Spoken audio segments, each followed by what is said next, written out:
Hey guys, what is up? I'm Kay, and this is going to be my first gaming related video ever. So without further ado, let's get into it. Today's topic, Zelink. Zelink? I don't know. What I do know is they have been not so subtly hinting at a pairing between these two.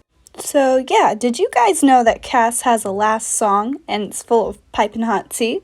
Well, I'm gonna show you today. So yeah, once you've completed every shrine, you want to go back and find Kass in Rito Village. I came across him just coincidentally buying arrows in Rito Village. Actually, I don't think you need to complete all 120 shrines, but I do know you need to complete all of his shrine quests. Alrighty, so once we are back in Rito Village, we're going to go right to the landing right next to the shrine here, and we're going to find Kass. Normally, you want to find him before, I believe, 9 a.m. and after 9 p.m. because he is the father of the daughters that you helped with the Warbler's Nest performance. So now he has one left. Ancient hero, a calamity appears, now resurrected after 10,000 years. Her appointed knight gives his life, shields her figure, and pays the price. Her appointed knight gives his life, shields her figure, and pays the price. The princess's love for her knight awakens her power, and within the castle, the calamity is forced to cower. Hey, wait. Did Kass just say that Zelda, Princess Zelda's love for her appointed knight, Link, is what unlocked her sealing power? Yeah, Kass, we already knew that from a cutscene, ha ha ha.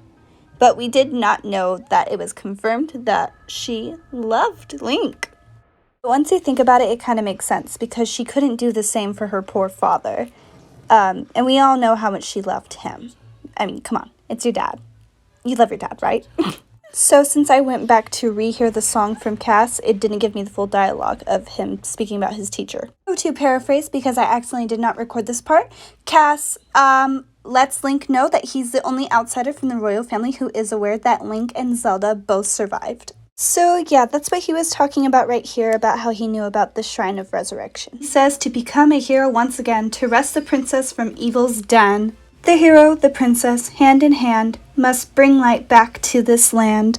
So since this wasn't my actual first time hearing Kass's secret song, he didn't give me that extra dialogue he did the first time around where he spoke of his late music teacher who was actually also Zelda's. So now that Kass has told us Zelda's deepest, darkest secret, let's go read her diary and head to Hyrule Castle. You know, it's not like she's been watching over us this whole time and has seen everything we've been up to. Don't be confused here, I was just taking off my Majora's Mask. It makes going through the castle easier.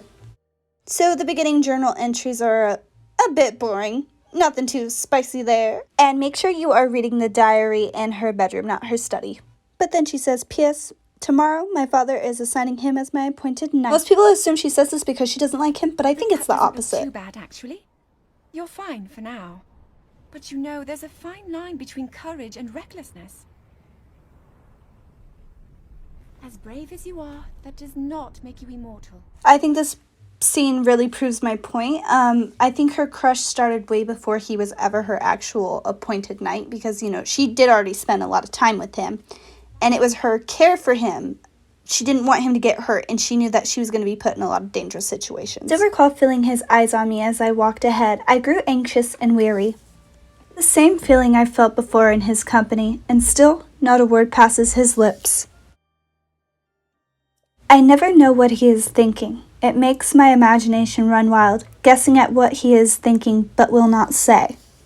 In these next lines, she starts to self-reflect and become self-conscious of the way she's treated Link, and she is thinking he despises her. However, I think Urbosa could see that there was love from both sides because she did tell Zelda to knock it off, and that she does eventually end up telling Zelda they are one and the same. This clip is a perfect example. I have not. I presume that's what you're thinking?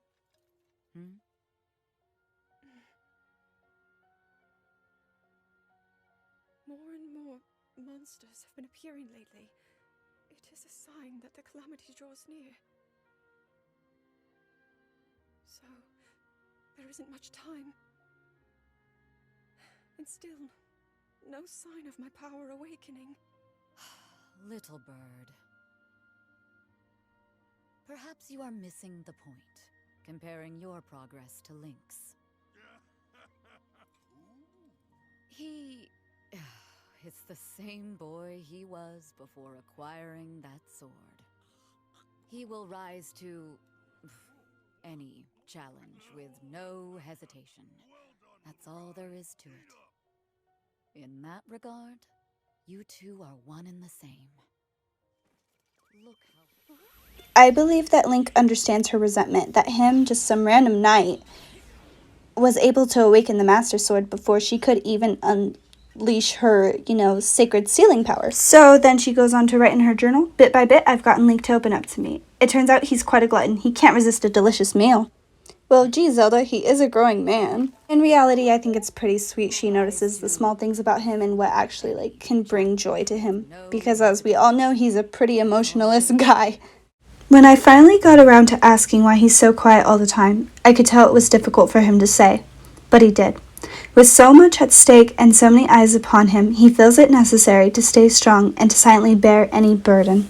Zelda then goes on to explain how she completely understands Link. The reason I'm more inclined to believe that Link has feelings for Zelda rather than Mipha is because no one ever cares what Link is thinking. Oh, Link's just the quiet guy, but he's super attractive. That's what Mipha sees him as. But Zelda, she really sees Link. Link sees that Zelda actually takes care of him. And not just in a physical way we see here, but also in a mental way. Zelda knew he was more than just a pretty face, and she really wanted to know what was on the inside. And I feel like Zelda did have some resentment towards Mipha because Mipha's crush was more superficial. Mipha didn't really actually care to ask Link how he felt. And Link's kind of used to having people bark orders at him and not actually give a damn about him. And I think the fact that he did indeed open up to Zelda is proof that her love isn't one-sided. And my last point is going to be the fact, like I said, Link is a very emotionalist guy, outwardly at least, but him seeing Zelda sad hurts him. What do you guys think? Let me know in the comments down below. Thank you so much for watching. The hero of Hyrule. May I ask, do you really remember me?